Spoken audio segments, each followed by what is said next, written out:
In this video, I'm going to explain how you can apply for ethics. So what kind of forms and information are required for your application. So I'm going to explain all that in this presentation. So there are different pathways. For example, if you are conducting a negligible risk research, then you need to choose the first pathway. But if you are conducting a low risk or more than low risk research, then you need to choose pathways 2 or 3. But in this presentation, I'm going to tell you what is the negligible risk and how you can revise your project to be categorized as a negligible risk research project. Because if you are doing a research project within 6 months, then you need to choose the first one, because the low risk application or more than low risk application will take more than a month to be approved, and most probably you will not be able to do it in a short term period. So what is human research? So we need to know if your research is related to human attributes. If whatever you are doing is related to individuals information, then it's gonna be a human research. So you interact with people, ask them about their specific information, ideas, perceptions, then it's gonna be a human research project, whatever you are doing. If you have a survey, interviews, you are gonna interview people, or you are going to conduct a focus group, then all of them can be categorized as a part of human research project. So in this kind of research projects, you are going to ask people about their maybe personal information. You ask them about whatever they think, or you are going to observe or record their behavior or collect information about biological materials, and all that kind of activities are categorized as human related research projects. When you want to apply for this kind of research projects, you need to first of all identify that your project can be categorized as a negligible risk or low risk or more than low risk. So my recommendation is to target the negligible risk research and do something within this pathway, because otherwise it takes longer time to get the approval, and also longer time to carefully collect data based on like a low risk application. So my suggestion is to focus on something which can be categorized as negligible risk research. So there are different forms related to this pathway, and I'm going to show you or talk about those templates so you can download them and use them as a part of your application. There is a weekly deadline, so your chief investigator needs to apply and submit the applications before 5 p.m. every Tuesday. So you make a decision when you want to, what week actually you are going to submit. You can make a decision, but within that week it should be before Tuesday, otherwise it will be considered for the following meeting. So it's not going to be used within that specific week. So this is related to, again, your research timeline, and you need to talk to your chief investigator. You yourself cannot apply and you can't submit your application, but your chief investigator, who is your supervisor, is responsible for the data collection process, needs to apply for the negligible risk. So what is a negligible risk? Actually, in this kind of research projects, there shouldn't be any foreseeable risks or discomfort, then we call it a negligible risk research project. There are different types of forms available on the website. You need to pick appropriate ones and attach them to your application. For example, you need a consent form. So if you are going to conduct a survey, there is a specific template called PISCF, Participant Information Sheet and Consent Form. So you need to pick that specific form, your survey. But if you are doing a focus group interview, the template is going to be different and you need to use a different template. There is another form which is required for your application, and it's about participant recruitment, how you're gonna invite people and get them involved. Do you have any specific advertisement? Do you have a letter? You have both of them. You're going to email them or send a formal letter. At the same time, you're going to advertise it on LinkedIn, other social media, or somewhere else. Then all of them should be drafted and attached to the application, but you can use the templates provided by the committee and is available on the website. So if you want to know what kind of activities can be considered as negligible risk, you can use the information provided on the website, and I'm going to show you some of them here. So for example, if you are going to use the short survey, then it's going to be a negligible risk application. And if you are going to interview people but the questions are structured, this is still can be considered as negligible risk, but it depends on the topic of the questions or what those questions are asking. But in terms of the structure, it should be structured, not non-structured questions, but the topic shouldn't be sensitive. Whatever you are asking is also important, and I'm going to tell you if it's still negligible risk or not. So for example, if you are asking questions about vulnerable people or like children, then it's not gonna be negligible risk, and you need to probably apply for low risk or more than low risk applications. The questions you are going to ask, usually if it's a structured survey, it wouldn't be more than 10 or 15 minutes. But if you anticipate that it's gonna be more than 30 minutes, then it's not a negligible risk project, and you need to apply for a different kind of pathways. So whatever you are asking about in your survey or interview shouldn't be as a part of the list provided here. So if you are talking about something very private, stressful, or some observing their illegal behaviors and talking about a specific like social conflict, make sure that this kind of things are not going to be a part of the negligible risk project, and you need to revise again your application or use a different kind of application form.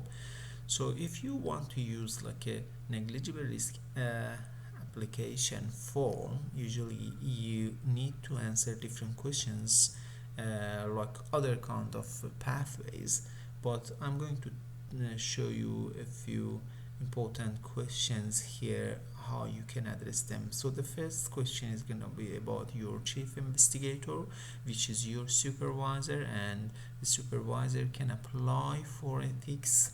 You can't do that. So chief investigator cannot be a student, but you're going to be a student investigator.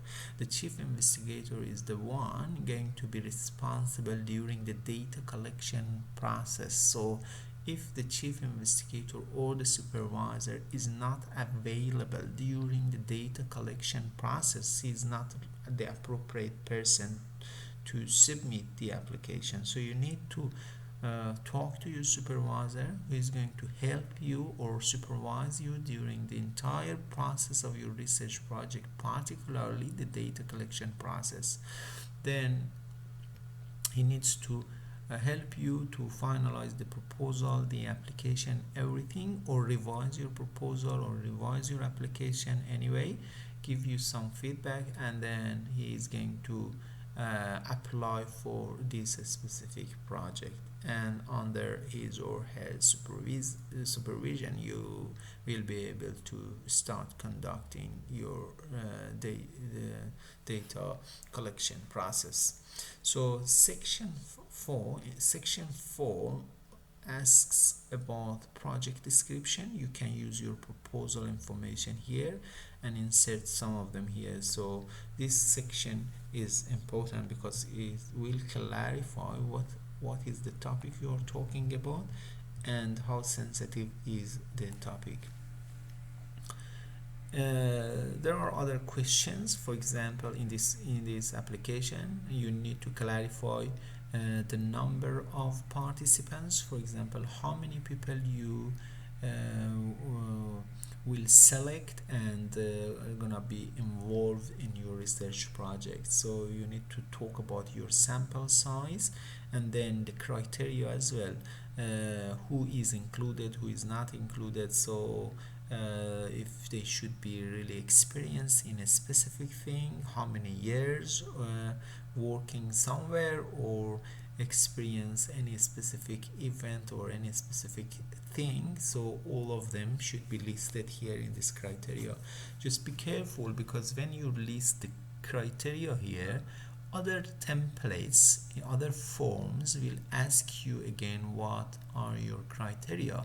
Make sure you copy the same thing from this form into those templates. So the criteria in all of attached forms and this application form should be the same.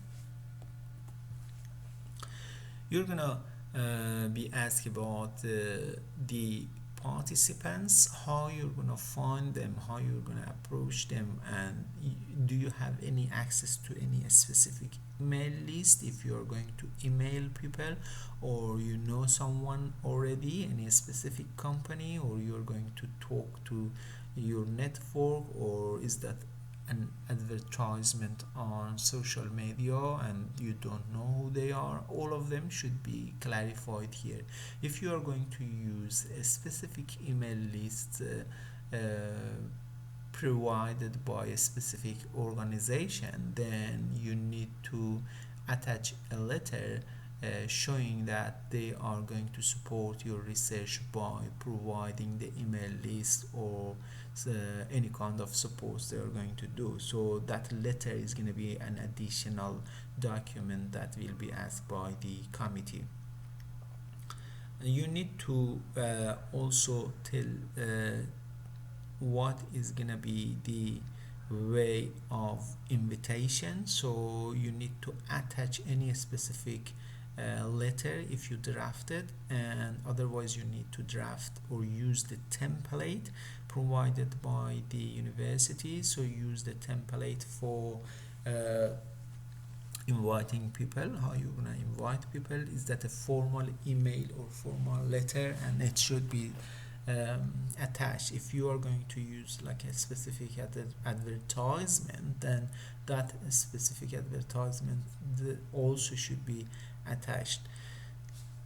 The next question is about the consent form, how you're gonna seek the consent. Then you need to attach the consent form as well. The template is also available on the website. You can use the consent form template. You need to clarify if you're going to give any, for example, gift card or pay to the participant. This should be clarified. At the same time, what kind of questions you're gonna ask. That all of final questions should be attached to the application. So there is a question asking about your data, how you're gonna save them, record them, and where. So you need to clarify if you are going to take notes or you are going to record them, and if you are going to record them, where you're going to store them, for how many years you're going to store them, and all of them should be clarified in the form but in different questions. And at the end you need to say how you're going to analyze the data, what kind of techniques you're going to use for the analysis, data analysis, and also how you're going to communicate this data with others. It's going to be used for a thesis, or you're going to publish it as a paper, or both of them, or maybe different kind of things that you're going to do with the data should be clarified in the application form. A couple of important items here listed here. So you need to make sure that your proposal is completed, your research method is clarified, so you know whatever you need to do, and if you want to revise it further, you are allowed to revise your proposal and research method when it's really completed, and you're not going to change the research method. Then you need to start drafting the application or finalizing your application. Details of data collection, how you approach people, what kind of instruments you're going to use, what kind of letters or advertisement you're going to use, all of them should be clarified as a part of your research method. Your supervisor also should be known by then, so you need to know who is your supervisor for your application, and by applying for ethics your supervisor is going to be formal. So at the moment if you don't know your supervisor, that's fine, but when you want to apply for ethics, your supervisor should be finalized, and he or she needs to review your application and should give you the permission for this research project, and he or she is going to apply for ethics, and during the data collection it should be available and responsible for this project. So the supervisor or the chief investigator is the one who is responsible for this project from the university side. The list of questions should be attached, so you need to finalize your survey questions or your interview questions, and all of them should be attached to the application, and all required forms should be completed. So you need to see what kind of forms are required and carefully use them, complete the template or revise the template and attach them. Thank you for watching this video, and talk to you soon.